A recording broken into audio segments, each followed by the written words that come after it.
अवां खे ॿुधायूं पिया त सिंध में बोर्ड मुतासिर जे घरनि जी तामीर लाइ रक़म जारी करण वारो अमल सुस्त रफ़्तारी जो शिकार आहे। अपडेट्स मालूम कंदासीं। लाइन ते मौजूद आहे सगीर चांडियो। जी सगीर, अपडेट कजो।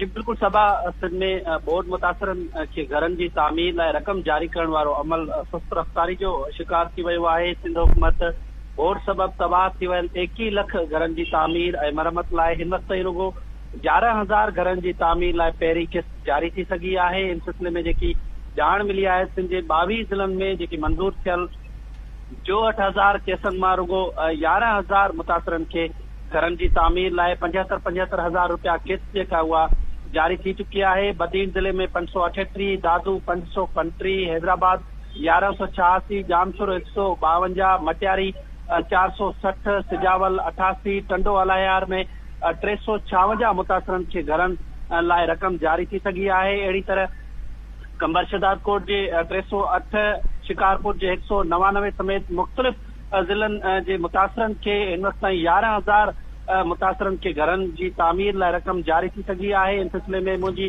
SPHCF जे अख़्तियारनि सां मुंहिंजी ॻाल्हि ॿोल थी आहे। उन्हनि जो चवणु आहे त मुतासिरनि जी ॿीहर तस्दीक वारे अमल बाद उन्हनि जा बैंक अकाउंट्स जेके आहिनि उहे खोलाए पिया वञनि। बैंक अकाउंट्स खोलण वारो अमल जेको आहे उहो थोरो सुस्त रफ़्तारी जो शिकार आहे।